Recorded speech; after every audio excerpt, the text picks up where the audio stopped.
July 2, 1937. Dawn over the Central Pacific. A single call sign threads through the static, CAC calling Itasca. Then a breath, a crackle, and a line that lands like a flare in the dark. We must be on you, but cannot see you. Second stretch. Empty air answers back. The cutter Itasca scans the horizon for a silver Electra that never breaks the sky. Coordinates glow on paper. Fuel ticks away. A world-famous voice flickers, and then goes quiet. History will remember this morning as the moment the map swallowed a legend, the moment a routine position report turned into a riddle written over open water. Witnesses hear fragments, low fuel, unable to make contact, searching north and south along an invisible path toward a speck called Howland Island. Radios hiss. Clocks grind forward. No one sees the plane. No one sees the sea change. But behind the scene something darker was lurking, something far more sinister, or so it seemed. America's most celebrated aviator had crossed continents and oceans, outrun storms and headlines, and now, on the longest, loneliest leg, her voice thins into the ether. One last attempt to be seen. One last line trying to pin a needle to a dot on the world. And then, nothing. No wreckage. No confirmed distress call. Just the echo of a sentence and the cold geometry of an empty horizon. What happened between that transmission and the silence that followed? A misread sky? A broken link in the chain? Or a fate that left no fingerprints at all? Keep your eyes on the map, and your ears on the static. This is where the trail begins, and where the answers first slip away. She was more than a pilot. Amelia Earhart was a symbol of courage, of defiance, of possibility. The first woman to fly solo across the Atlantic, the face on magazine covers, the voice that told an entire generation of women they could claim the skies. She carried the weight of expectation, of history itself, on her shoulders.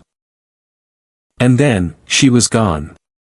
On July 2, 1937, somewhere over the vast Pacific, her last words slipped through the static, and the world never heard from her again. Was she lost to the sea, her plane swallowed by the endless blue? Did hostile forces intercept her? Or, as some believe, did she survive, forced into silence, her fate hidden in plain sight? Tonight, we retrace her final flight, the search that shook nations, and the mysteries that refused to die. The disappearance of Amelia Earhart is more than a story of aviation. It is a question that still lingers nearly 90 years later. What really happened to the woman who dared to conquer the world? Long before she vanished into the Pacific, Amelia Earhart had already etched her name into history.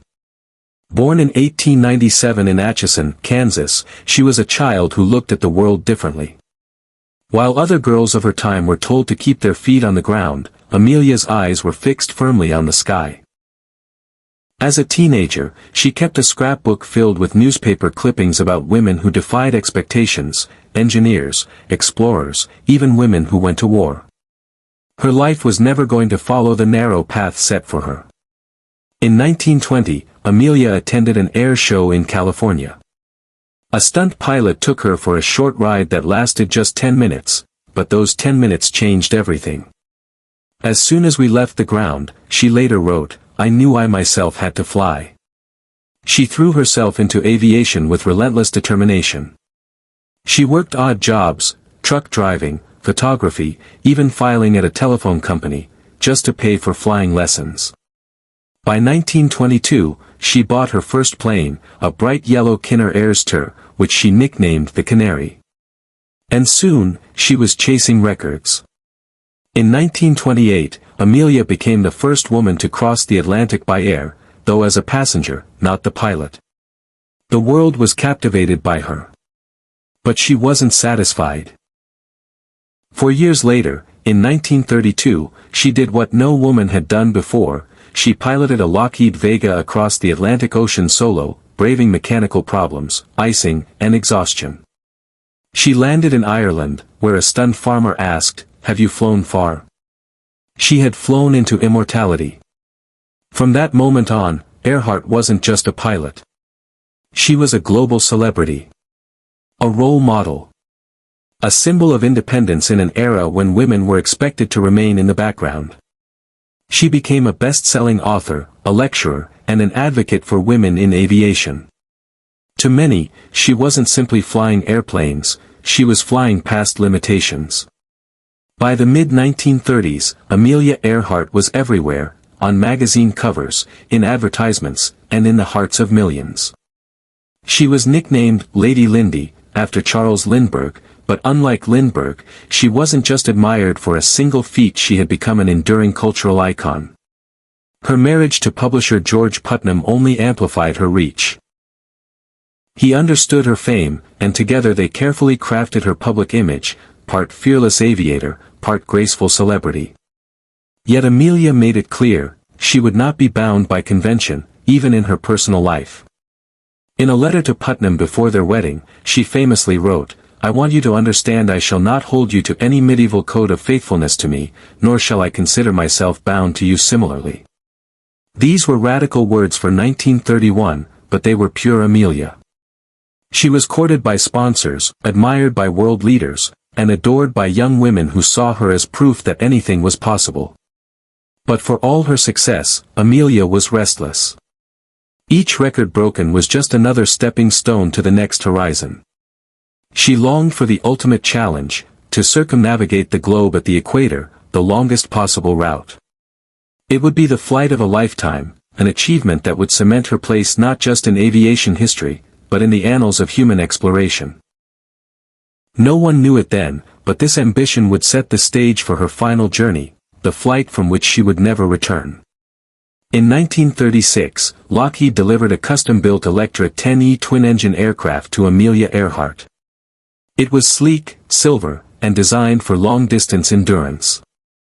Outfitted with additional fuel tanks, it could carry over 1,000 gallons, enough to push across oceans. Earhart's dream was audacious, to fly around the globe following a route close to the equator, the longest possible circumnavigation. It would be nearly 29,000 miles in total.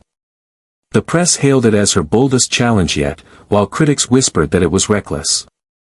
But Amelia dismissed the doubts, this was the test she wanted. She would not fly alone. By her side was Fred Noonan, a seasoned navigator with years of experience charting routes for Pan Am across the Pacific. His skill with celestial navigation was considered second to none, a vital necessity in the years before GPS. Together, they charted a path that would span 4 continents, cutting across jungles, deserts, and oceans.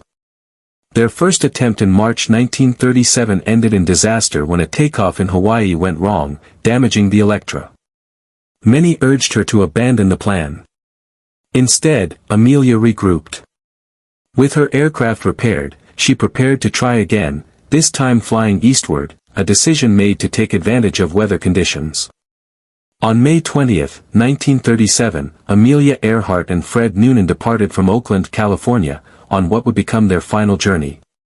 In the days ahead, they would trace a line across the globe, from the Americas to Africa, from Asia to Australia, each stop moving them closer to the flight's most dangerous leg, the Pacific crossing.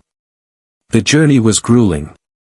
From Oakland, Amelia and Fred flew to Miami, where she announced the world flight to the press.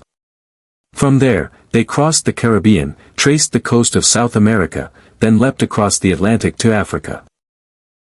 Each stop was a victory. But each leg also brought mechanical troubles and exhaustion. In Brazil, thunderstorms battered the Electra. In India, oppressive heat pushed both the engines and the crew to their limits. In Indonesia, maintenance delays kept them grounded for days.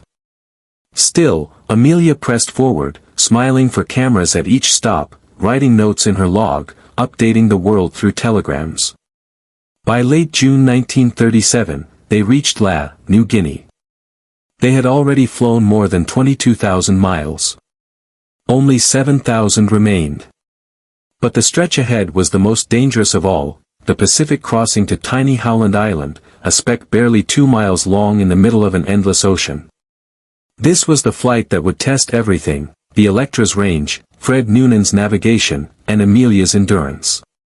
If anything went wrong here, there would be no turning back. The Pacific would not forgive mistakes.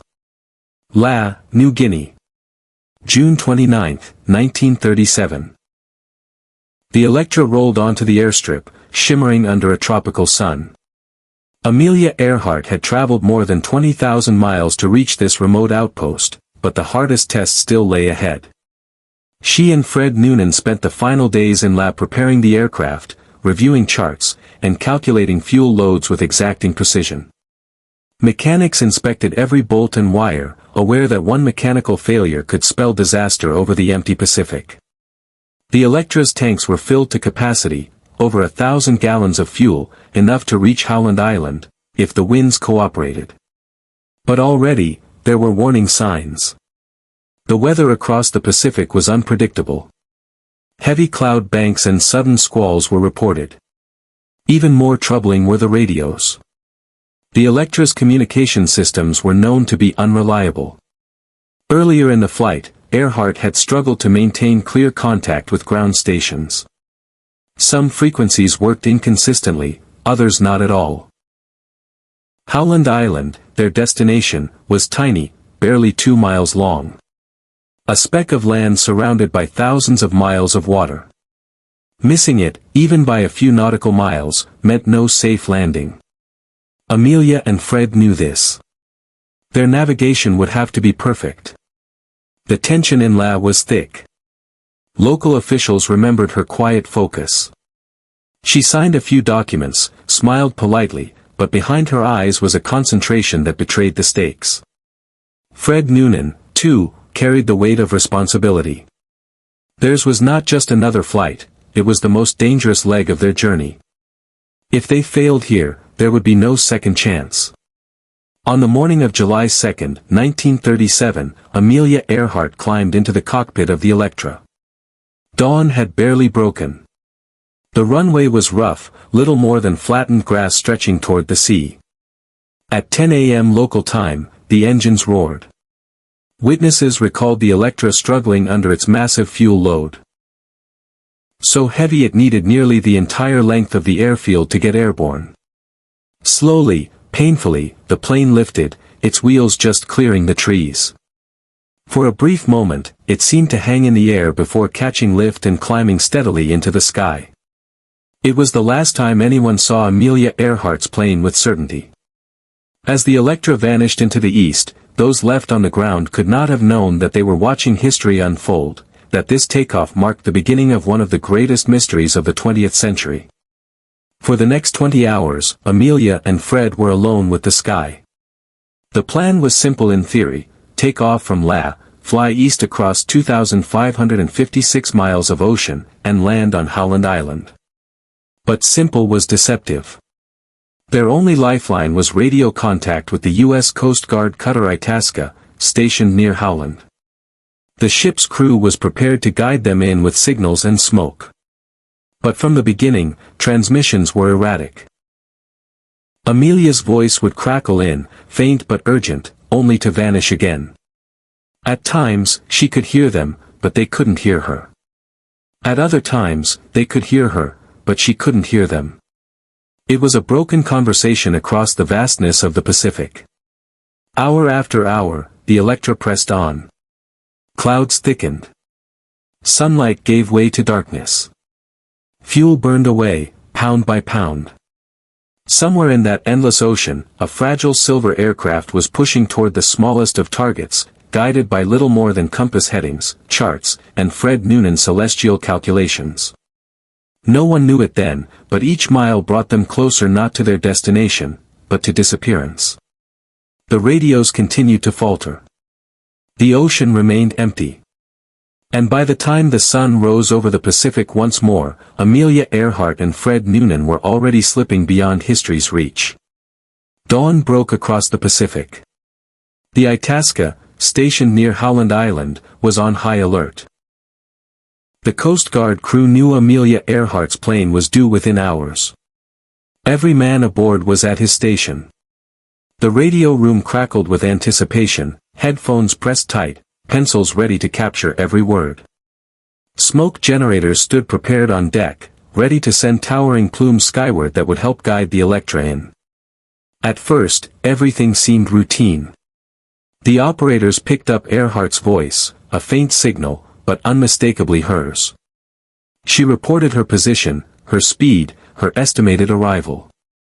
They listened as the hours passed, the voice growing stronger. She was closing in. But then, problems emerged.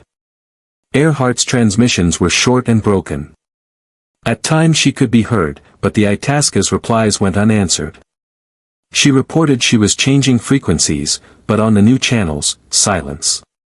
A chill ran through the operators. The ocean was vast, unforgiving. If their signals could not reach her, if she could not find them, the Electra could miss Howland Island entirely. And missing Howland meant disaster.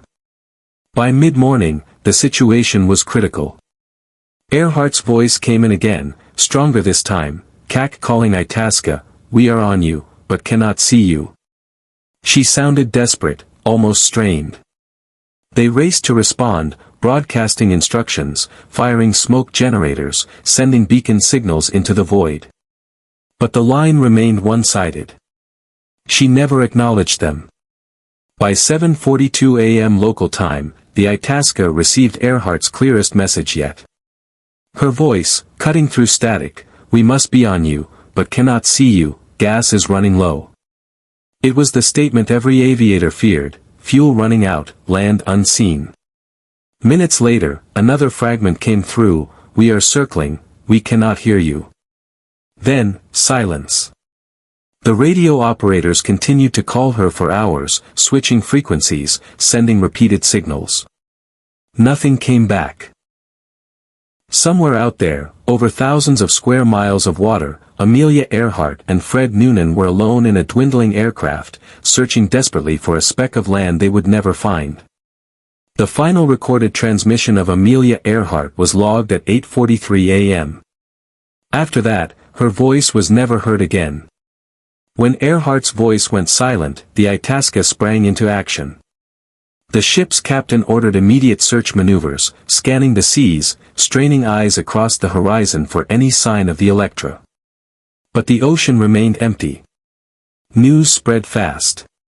By the next day, headlines blared, "Amelia Earhart missing." Across America, radios crackled with updates. Crowds gathered in newspaper offices, watching for bulletins. She wasn't just a pilot, she was a national icon. Her disappearance was unthinkable. The U.S. Navy launched one of the largest search efforts in history. Battleships and aircraft combed more than 250,000 square miles of ocean. Islands were checked, reefs examined, coastlines scanned. But not a single trace of Amelia Earhart or Fred Noonan was found. No wreckage. No oil slicks. Nothing. It was as if the Pacific itself had swallowed them whole. The world waited, prayed, speculated. But as days turned into weeks, and weeks into months, one truth became impossible to ignore: Amelia Earhart and Fred Noonan were gone.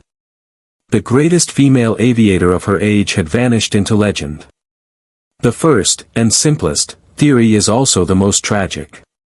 Aviation experts believe that Amelia Earhart and Fred Noonan simply ran out of fuel and crashed into the Pacific. The Itasca's logs show her final words: "Gas is running low, we are on you but cannot see you." With no reply, no landmarks in sight, and only empty ocean below, the Electra may have slipped beneath the waves. For decades, this has been the official U.S. government position: Earhart's plane lies somewhere on the seafloor near Howland Island. But the Pacific is vast, its depths unforgiving. Modern expeditions have spent millions searching: sonar scans, underwater drones, deep-sea submersibles. All have come back empty. No wreckage. No trace. Just silence. But not everyone accepted the crash-and-sink theory. In the years that followed, whispers emerged of a darker possibility: that Amelia Earhart and Fred Noonan survived their flight, but were captured. According to this theory, the Electra missed Howland Island and instead landed in the Marshall Islands, which were under Japanese control at the time. Eyewitnesses claimed to have seen a twin-engine plane land, and even spoke of 2 Americans being detained by Japanese forces. Some said Earhart and Noonan were taken prisoner, accused of spying. Others believed they were executed in secret. In 2017, a photograph surfaced, allegedly showing Earhart and Noonan alive on a dock in the Marshalls. But experts quickly questioned its authenticity. Was it proof, or just a case of mistaken identity? To this day, the Japanese capture theory remains one of the most controversial chapters in the Earhart mystery.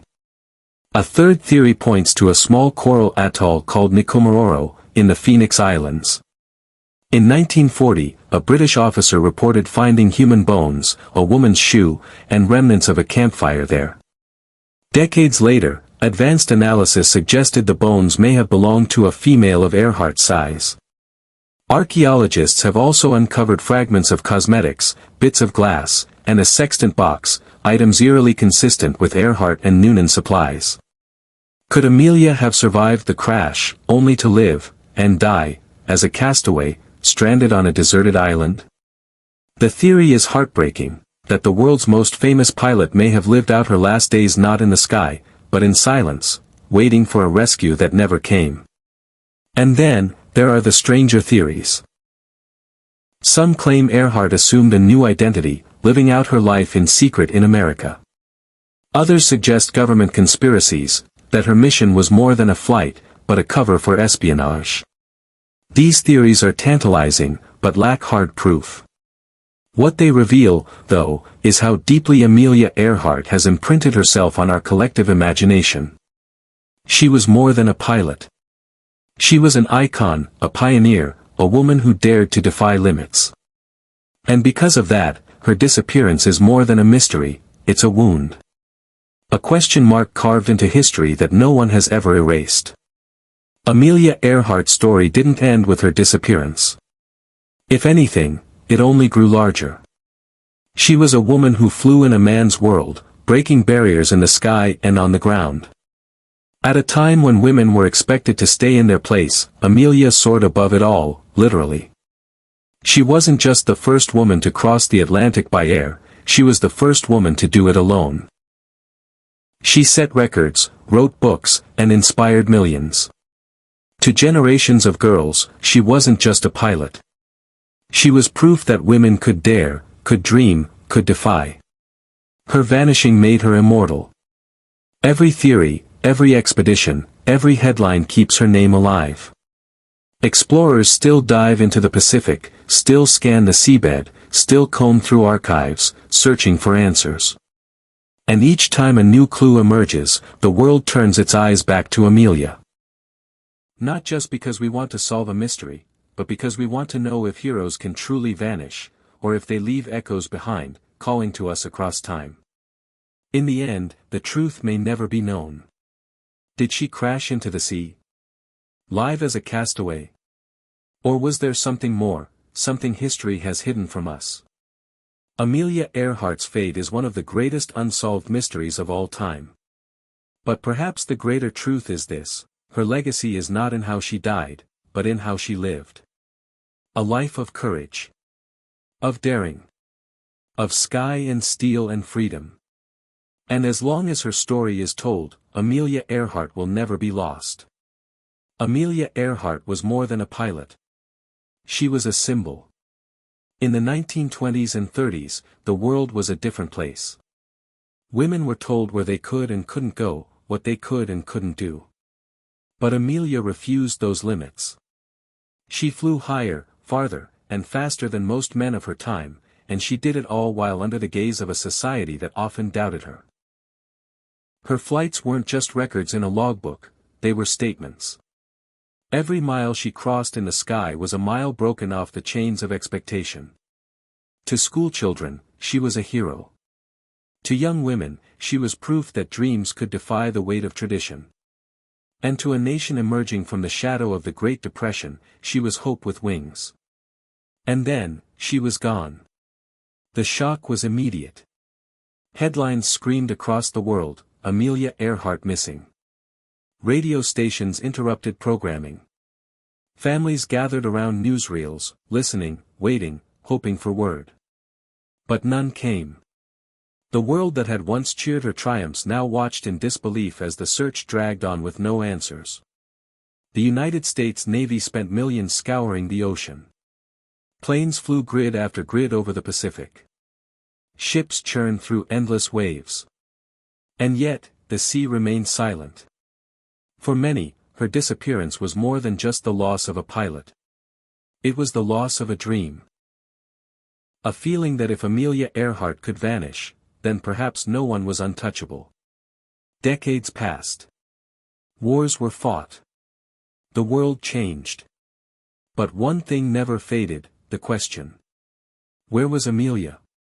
For every generation, new theories rose. Some believed she crashed into the sea, her plane swallowed by the depths. Others swore she landed on a remote island, surviving as a castaway. And then there were the darker whispers, claims that she was captured, imprisoned, or perhaps forced into a life hidden from the world. No matter how many years passed, the world refused to let her go. Expeditions set out with sonar, drones, and divers. Each new lead was met with hope. Each dead end with despair. It is said that the greatest mysteries are those we cannot solve. And Amelia Earhart's story is perhaps the greatest of them all. And yet, perhaps the truth is this: Amelia Earhart never disappeared. Yes, her plane is gone. Yes, her final hours are shrouded in silence. But her spirit, her courage, her defiance of limits, that has never been lost. She inspired women to take to the skies. She challenged men to think beyond what they believed possible. She left a mark on history not because she vanished, but because she dared. Amelia once said, "Adventure is worthwhile in itself." Her final adventure may remain a mystery. But the life she lived is written in the skies, in every plane that takes off, in every woman who dares to defy the impossible.